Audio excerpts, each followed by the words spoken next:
Mike, we are ready to go.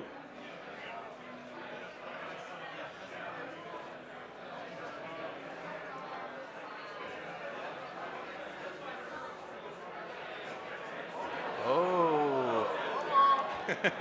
I heard a little disappointment out there. It is Tourmaline Desert for the second match. Back to you, Ben and Mike.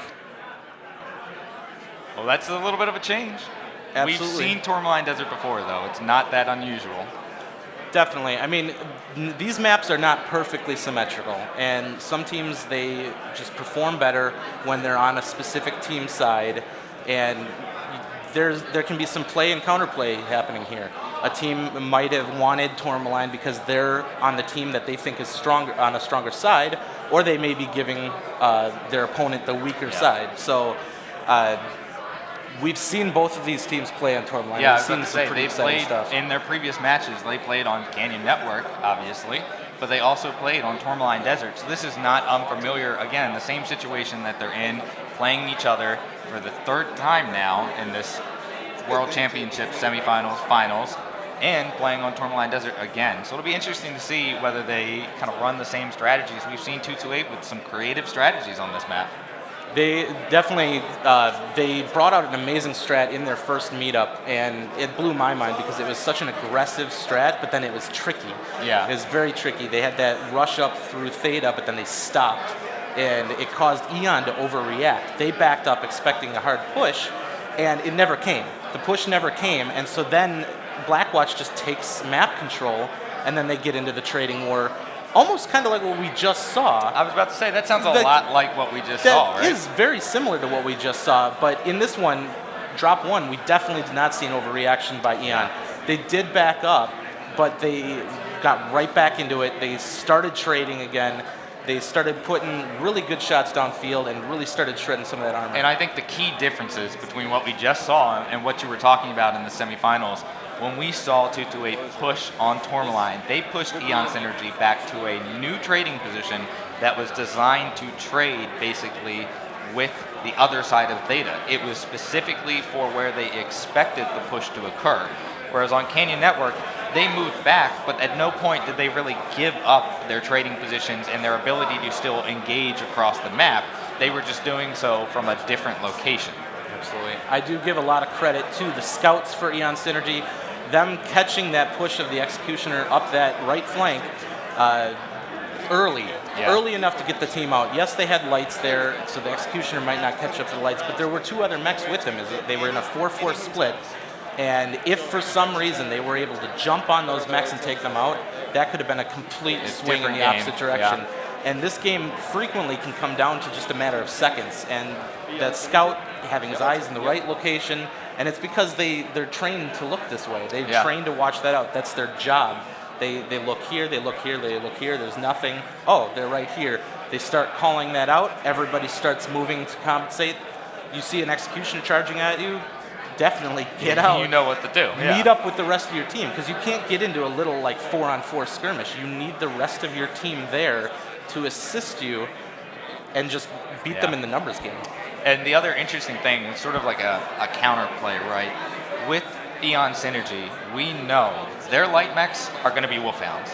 They brought 23 Inner Sphere mechs in the semifinals. It's the most out of any team. That's almost a quarter of the mechs, or it's over a quarter of the mechs that they brought throughout the whole semifinals.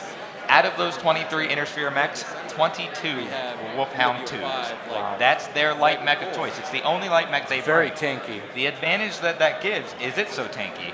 We see the Streak Huntsman come on the field. The Streak Huntsman cannot one-shot a Wolfhound 2. So you know you're going to get that information, and you're going to get your light mech out alive because of how tanky it is. And we saw that. He got some really good full-on alphas with those streaks. Nailed him dead center, and it just shrugged it off. And that's a light mech doing that against streaks. Lights are afraid of streaks, and that Wolfhound shrugged it off like it was nothing. And that's kind of key, the ability to get that information, to come around the corner, oh man, here's a Huntsman, he just lays into you, and you can run off without taking too much damage is huge. Yeah, you can only do that a few times, of course, but you get a lot of information sticking your neck out at least once. Well, what do you say we try again? I think that's a great idea. Teams are switched. We're heading into Tourmaline Desert. Let's take a look. So we might be seeing a little bit of this back and forth, especially in the map bans, because basically, depending on who's Team 1 and Team 2, that decides who does the first ban. So we might see people end up in favorite maps and things like that. So I wouldn't be surprised to see us back to Canyon at least once more in this series. That's totally possible, yeah. Eon's Energy, maybe Canyon Network is what they're most comfortable with. Absolutely. And of course, this is a best of 5, so we will at least have 3 matches here. But you know me, I love 3-2 decisions. That's what I'm hoping for. Let's go all the way to 5, please. Let's do it.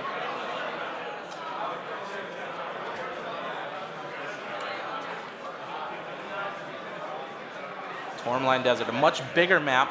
You definitely see a lot more long-range play. We saw long-range play already on Canyon with those ER Large and PPCs. I wouldn't doubt to see a lot more of that here, but it really depends on what these guys are thinking. All right, both teams coming in on the dropships. Let's take a look.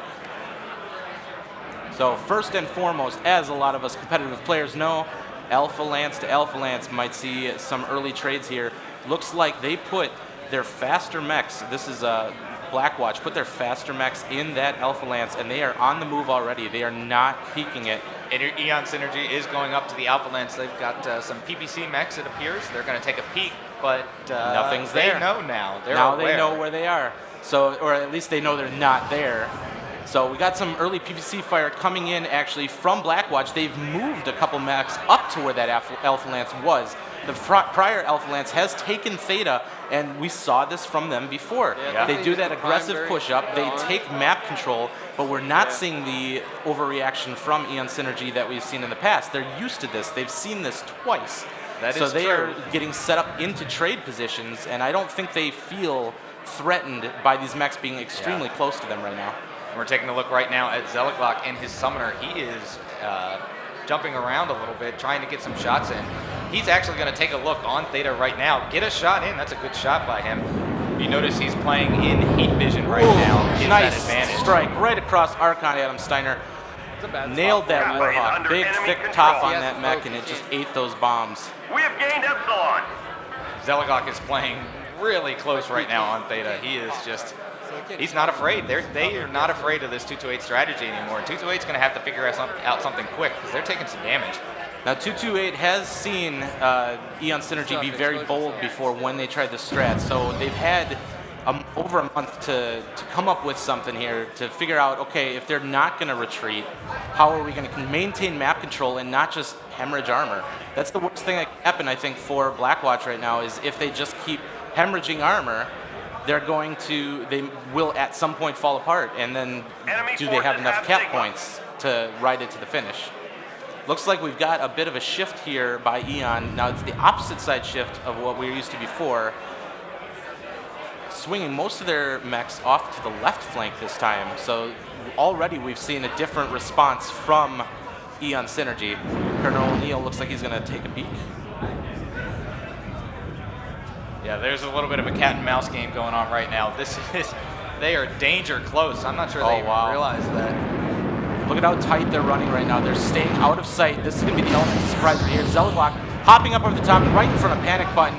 Panic gets a burn in on Hardock, but misses the opportunity on Zeliglock. And now they are right in their face. Are they going to push here? Nice strike right across Colonel O'Neill, 82%.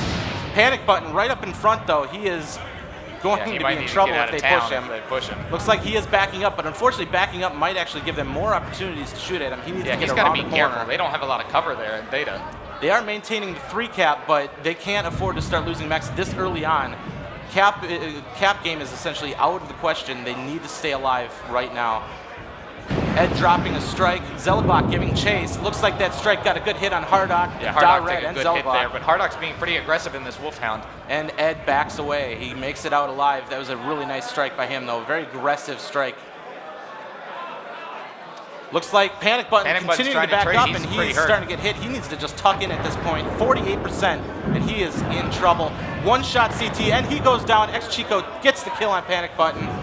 Yeah, we're taking a look at Hardock's cockpit right now, and he is being extremely aggressive, but now's the time to do it. Here they come. Eon Synergy pushing up through Theta. Queenblade bailing out. One Last Bite is in a perilous position. He's going to start getting hit from multiple directions. Hubert hitting him from the other side, and he gets hit from 3 ways. One last bite goes down. 2 dead now for Blackwatch. Nice strike across Colonel O'Neill, down to 29%, but Edge goes down. Queen Blade right up in the face of Zelaglock. If he can take him down, at least they can start working their way back. And Queen Blade's got both legs open, and he goes down instantly. Defunct now is the next target for Eon Synergy. They are going to start burning him. He goes down.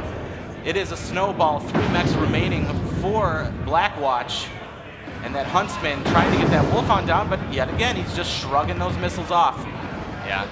And that Huntsman's fresh. I don't know where he was during most of that engagement, but you'd like to see him be a little more aggressive. And now Hardock's just going to back around the corner and force Torok to switch targets, and they are doing really good protecting their weaker mechs.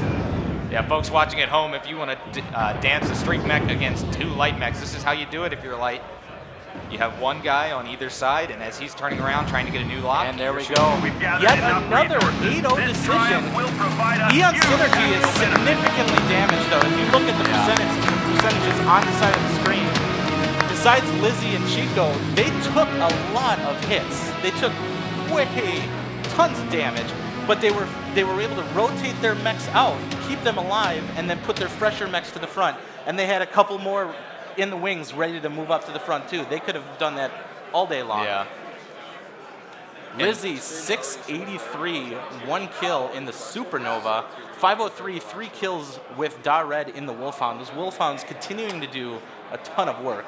What can I say? Those Wolfhounds for Eon Synergy are definitely, in my opinion, the strength of the team. They've been playing them consistently. They've been doing consistently well. But it's kind of interesting in this match.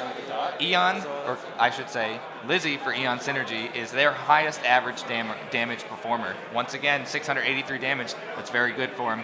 At the same time, Chrisman is actually the highest average damage performer in the entire semifinals and the entire finals. And he did 528, the highest for 228. We're seeing the things that we would expect to see out of these teams, maybe with the exception of Eon Synergy has really come to play today. Absolutely. They're playing at a really high level. They've refined their processes. I can see just from watching the semifinals, they've refined what they've done, and they are coming out and they're doing it perfect. And they're going to need to, if they come away with the win here, in round 3, or drop 3 against Blackwatch, they're going to be up against the defending world champions, Imperial. They're going to need to be perfect against these guys because Imperial is the team to beat. They are absolutely the team to beat. But I tell you what, I'll be honest, this is the best we've seen Eon Synergy look during this whole play. Absolutely, and I'm excited to see. But we need a map, so we're going to toss it back over to Darren to get the map ban.